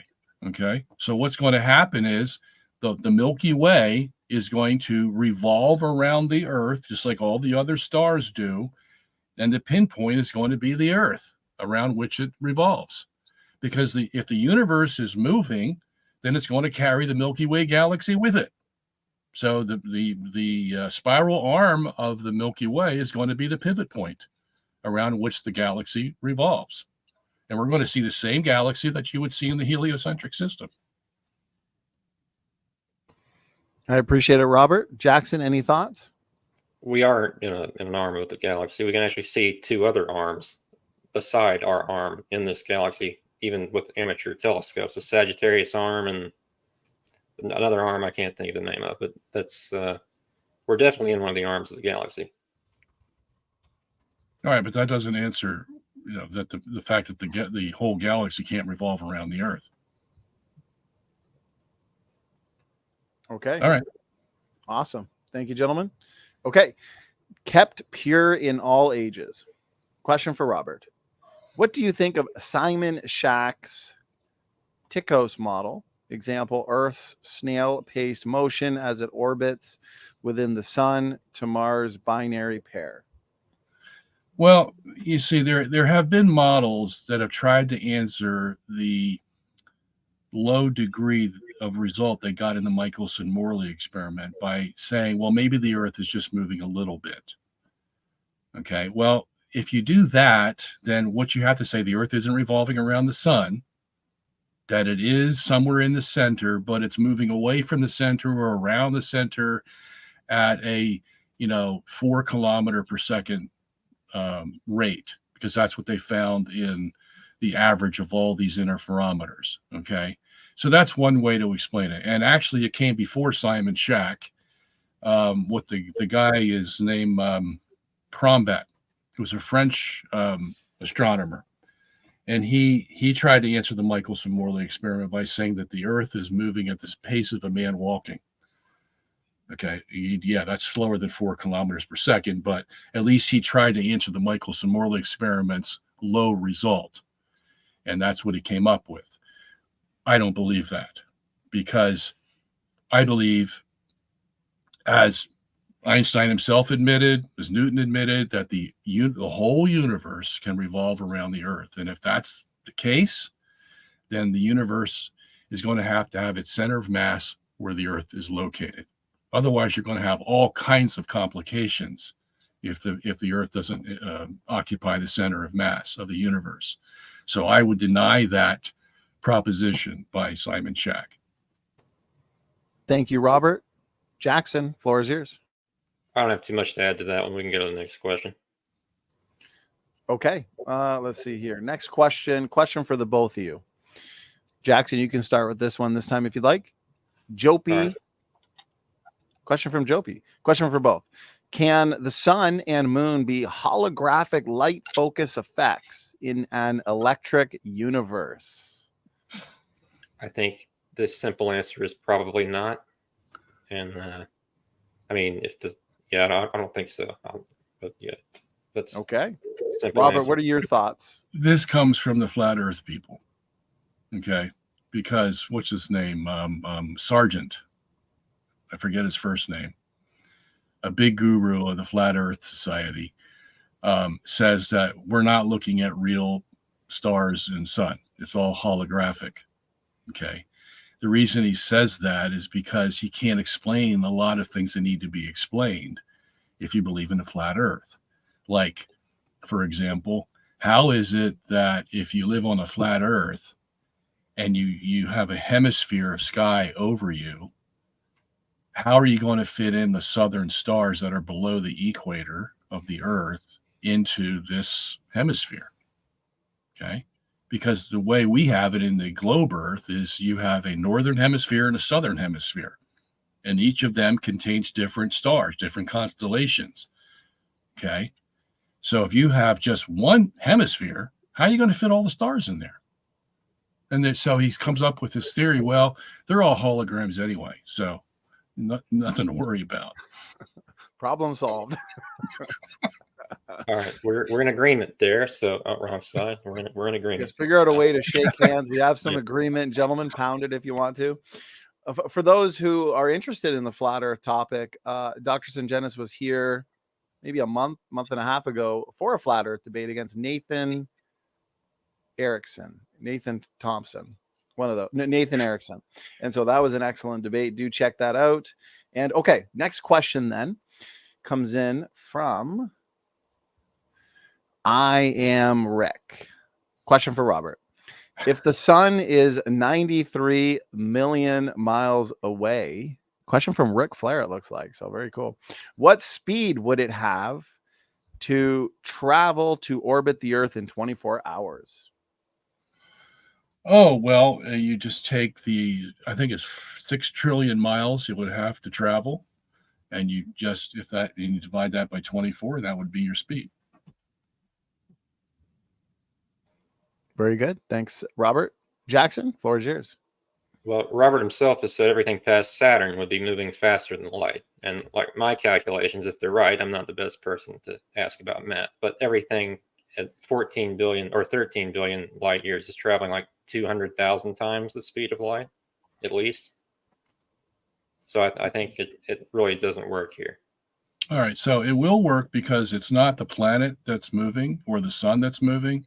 It's the universe that is rotating, and it carries everything within it. Okay. The things that are further away from Earth, the universe will carry faster because it's like a record player. The further you get from the spindle outward, the faster that record has to travel. Okay. But the whole thing is moving. Okay. So we're saying that the universe itself is rotating, and that's what's traveling faster than the speed of light, is the universe itself. And Einstein's general relativity allows that. And we have the equations to prove it. Thank you, Robert. Jackson, anything you wanted to add? Just that Robert seems to have a problem with the universe expanding faster than light, but rotating way faster than light. It's fine.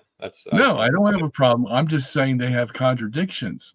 If you're holding to special relativity and the speed of light is limited, well, then how are you going to jump from that to an expanding universe is going faster than the speed of light? Well, this is what you do. You go to general relativity, you see? And that's what they've been doing for the last 100 years. If it doesn't work with special relativity, we'll jump to general relativity. All right, very good, gentlemen. Next question comes in for you, Jackson. So now you're in the hot seat. Matt Tithyahu, question for Jackson. In the heliocentric model, the Earth travels around the sun 66,600 miles per hour. Where is the point in our atmosphere where a ship gets left behind? I think what he's saying is, why don't things get blown off the Earth at this speed? Is that what he's saying?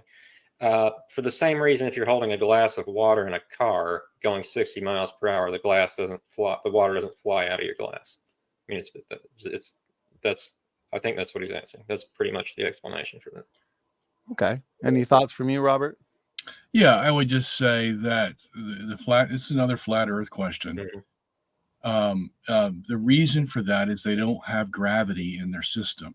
If you ask a flat earther where you get gravity from, they'll make up all kinds of things except the fact that it doesn't work like the gravity we have. They'll talk about atmospheric pressure and the fact that the flat earth is expanding upward, and so that makes the inertial force go down, all kinds of things like that. But they don't understand that the gravity envelope of the Earth is strong enough to have, 32 feet per second that a rocket's going to have to travel, or accelerate, I should say, in order to escape Earth's gravity. That's pretty big. Okay, so that gravity envelope is going to hold that ship to the Earth. And I'm defending the heliocentric system here. Okay. So that I'm showing that everything's equalized. You know, we don't have an advantage with gravity in the geocentric system over the heliocentric, but that gravity is going to be strong enough to hold that ship to where it is. And so there's not going to be any inertial force that's going to make that ship move backwards with the Earth moving. And as a matter of fact, if the Earth is moving at a constant rate, even though it's accelerating because it's going in a circular motion, the fact is, it's a uniform rate, relatively speaking. So it's not like going back and forth. You know, so that would cause inertial forces, and yes, the ship would be affected. But if it's going at a uniform rate, it's not going to affect the ship at all. Okay, I appreciate it, Jackson. This one, see, we got some more agreements there. We got to get more flat Earth questions on it. One day we'll do a 2 versus 2. Flat Earth debate. Robert and Jackson team up. Okay, so here a question for Robert, and let's see the question here. It might be more of a statement. The principle of relativity applies to all planets, not just Earth. So your argument for geocentrism is biblical rather than physical, since the physics applies to every planet. Any thoughts on that, Robert? Yeah. We've already talked about this, so he must not have seen the debate, because we agree that you could put Jupiter in the center and figure it out mathematically that everything would go around Jupiter. Okay, so what we have accomplished in this debate then is to say it's possible that the Earth is in the center and not moving, and scientific. Okay, the next question is, after we've resolved the resolution, what steps do we take to show that it's not Jupiter, that the Earth is in the center? Well, we've had all kinds of experiments. We've had the Arago experiments as what was that? 1810. 1810 was the first one. He found that the Earth wasn't moving when he could measure the starlight coming to Earth. You had the George Bedell Airy experiment in 1871, where he used 2 telescopes, one filled with water, one filled with air, to measure the starlight coming from one star. He found, they call it Airy's failure, because he couldn't prove that the Earth was moving. Okay. Then you had Michelson Morley come along, 1881, 1887, 1897. He did it again. And then he found another partner. Morley and Miller did experiments in 1904 to 1908. And then Miller did them on his own from 1908 to 1928. And the last one you had was Jews, Joos, in 1930. So basically you had almost 100 years of experiments that showed, okay, so what planet is in the center? And it showed that the Earth was in the center. Now, granted, there are a lot of people that, oh, well, I don't agree with that, and here's the reason why, and blah, blah, blah, blah, blah. But they could show that at least we had evidence that it was the Earth that was in the center, because they couldn't measure the revolution of the Earth around the sun with their very sensitive interferometers. Okay. And then you have stuff like I put in my movie, where the microwave background radiation, the CMB, they call it. They've had 3 experiments now, 1990, 2001, and 2009. All 3 of them came back with the same evidence that showed that the microwave radiation is oriented around the ecliptic between the sun and the Earth, as opposed to any other part of the universe. Now, how can that be if we're not special? That somehow the Creator oriented everything that shows that this ancient microwave is centered around the Earth. Okay, so we have evidence. Now, granted, there's other people going to come along. Well, I can explain it this way or that way, but look, at least we have the evidence. There it is. Interpret it as you will, but it shows that the possibility that the Earth is there is pretty great. Thank you, Robert. I appreciate that. Jackson, any thoughts at all? Yeah, the thing about the cosmic microwave background, the anisotropy of the microwave background radiation, I think that could be explained by all the measurements seem to have been taken from the L2 Lagrange point around Earth. And with anisotropy, I think you need multiple angles of measurement. Like this is the thing in ultrasound. That's why they move the ultrasound probe around, because you get an anisotropic anomaly if you only measure one area. So if you put these probes around Mars and measure the cosmic microwave background from there, and you got the same result, maybe that would say something. But I think measuring it from one spot, the L2 Lagrange point, I think that may be an explanation. There may be some totally different explanation. The other thing, if again, Mars, if you did all these experiments that we do on Earth to try to prove the Earth is rotating or not, if you do it on Mars, you're going to get the same results, I think. So you think, but you don't know. Okay. Right. I mean, you're asking me if I have scientific evidence now. I say, yeah, because it's been done on Earth. If you do it on Mars someday, yeah, you can use that as evidence, but you haven't. So you can't use I'm saying if you do, I think it would. Yeah. Well, see, what you think and I think doesn't matter. Right. That's why we're debating it. Yeah. Okay, very good, gentlemen. We're down to our last couple questions. Been a good Q&A. I'm really enjoying this. Okay, Stephen Tibbetts, question for Dr. Sungenis. If the Earth is motionless, how can we use parallax angles to get stellar distances? Yeah, I was wondering if that would come up. See, this is one of the impressions that people are under, that stellar parallax proved heliocentrism. No, it didn't. Okay, it took us a while to figure it out, but it's very simple. You're going to get the same angles if the sun goes around, or if the stars go around the Earth, as opposed to the Earth moving against fixed stars. Okay, I mean, it just makes common sense.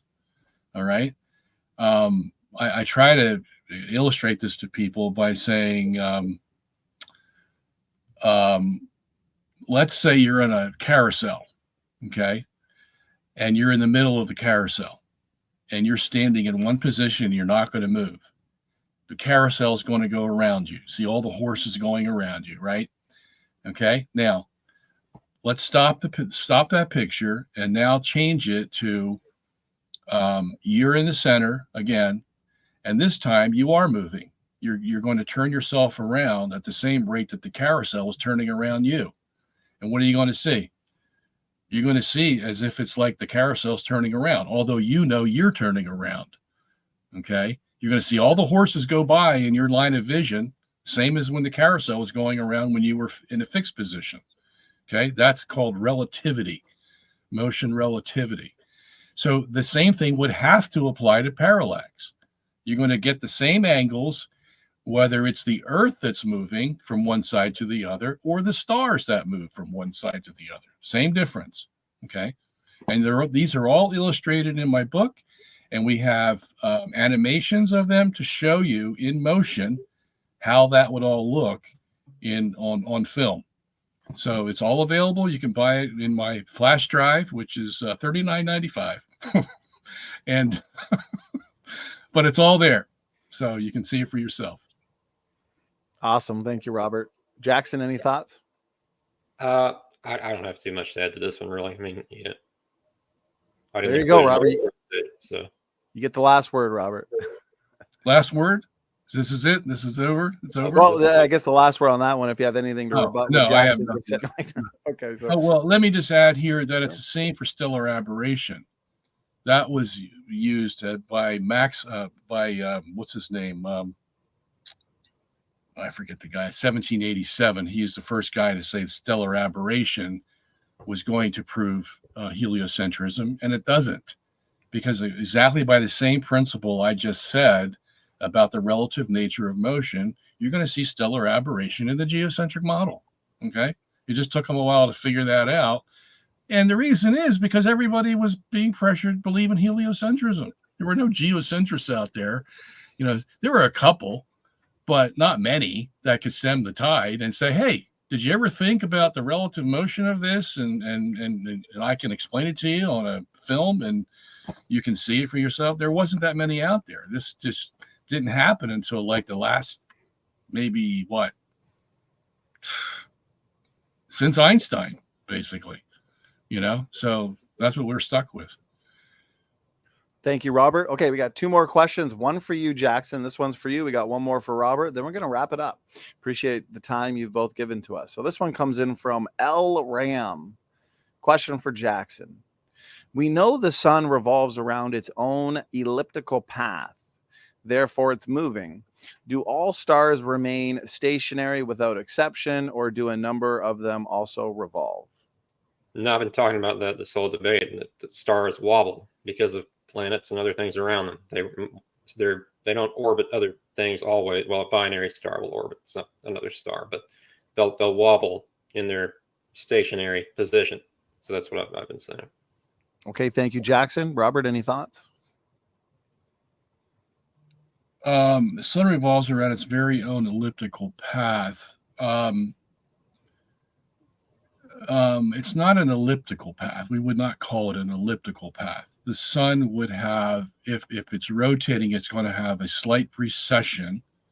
Okay, that means the axis of rotation is going to wobble, if you want to use that term, in a little circle over a period of years. It's going to do that. Okay, so that's the only motion that those stars would have, unless there's another star near it, and that's what we call binary stars. And 50% of the stars we see out there are binary stars. So yes, and that's it. But the closer they are, the more they are going to revolve around one another. Okay, and they have to revolve at such a speed where they don't fall into each other. Okay, and that's an intriguing thing because they have to move pretty fast in order to avoid each other. There are stars that have what they call proper motion. Proper meaning that the star moves independently of the other stars that are out there. Okay, that's an anomaly. They can't explain it, but they know that these stars move because they see them in different places compared to the constellations they looked at the year prior. Okay, so There are stars that do that. There are stars that pulsate, like Betelgeuse. It gets really big, and then it gets small, and then it gets big. And we can tell this by the amount of light that it emanates. Okay, so there is movement around in the stars and in binary systems, but that movement is minimal. When you get to constellations, they appear the same way now as they did thousands of years ago. So we don't see any great relative motion between the stars, like say in the Milky Way. They're all the same. So the only motion that the geocentrists would ascribe to the stars, however, is the fact that they're all rotating around the Earth daily because the universe is taking them all around the Earth daily. It's like a bowling ball. If you put a bowling ball on a table and you rotate the bowling ball, well, what's rotating? The bowling ball is rotating. That would represent the universe, but everything inside that bowling ball, whatever it's made of, it's all rotating the same, you see. And so that's how we would say the stars are moving. Thank you, Robert. Jackson, question was for you. Did you want the final word? Not too much. Just want to add an interesting fact. They think you mentioned Betelgeuse. They think Betelgeuse is like decades away from going supernova based on how it's acting. So just be watching the sky, I guess. Could be any day. Yeah. Now, Betelgeuse, by the way, your viewers might want to know this, is the constellation Orion, the guy, the hunter, and you can tell because he's got the 3 stars as his belt, and you can see that practically anywhere because it's positioned almost perfectly in the sky. But Betelgeuse is the star that is on his left shoulder. On his left, so like if Orion is facing us, Betelgeuse is the star on his left shoulder, so you can see it real easy in the sky. Very cool. Okay, well, we got the last question now, and it's for you, Robert, and then we're going to wrap things up. So question for Robert: do black holes revolve around the Earth? Yes. Everything that's in the universe revolves around the Earth. Okay, great. Jackson, anything you want to add? I would say no, they do not. And that's basically our positions tonight. Yeah. And that's why everybody needs to go back who just joined us and rewatch watch the debate from the beginning. It's been very informative, very comprehensive, and I think the kind of debate that people who are on the fence, regardless of whatever their view is on this issue, watch this debate critically and come to your own conclusion. Awesome Lawson Clips sends in a super chat. Appreciate the support. Okay, gentlemen, that wraps things up. I do really appreciate the professionalism tonight. It's been an excellent debate. Robert, Jackson, always great to have the both of you here for these debates. And so if you wanted some real quick final words, Jackson, why don't we start with you? Thanks again for doing this. It's been an excellent debate, and go ahead. Yeah, it was a lot of fun. So I have to say, really, I'm exhausted after 2 hours of doing this, but yeah, it was fun. Thank you, Robert, for doing this. Thank you, Donny, for hosting, and thank you to the audience. Like and subscribe. All right, very good, Jackson. I appreciate it. Robert, always a pleasure and a privilege. Hope you enjoyed the debate. And again, thank you for your time. Final words, final thoughts. Jackson, thank you for making it a good debate. Yeah. I mean, I've had some debate opponents that, what was the other guy, Donny? I had to lead the debate. He was just so, what would you call that?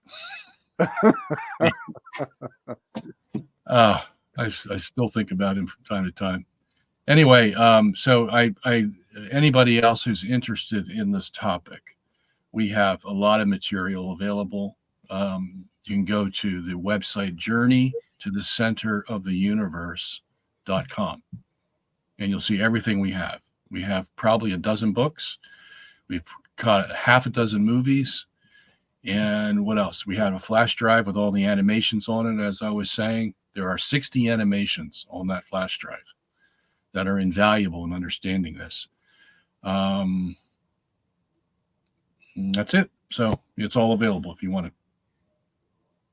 Very good. And to those in the audience, the description box of this video, check it out. All those relevant links that Dr. Sungenis is talking about are in the description box. So check that out and utilize the material there. Okay, so we are going to wrap it up. To the audience, thank you so much for tuning in.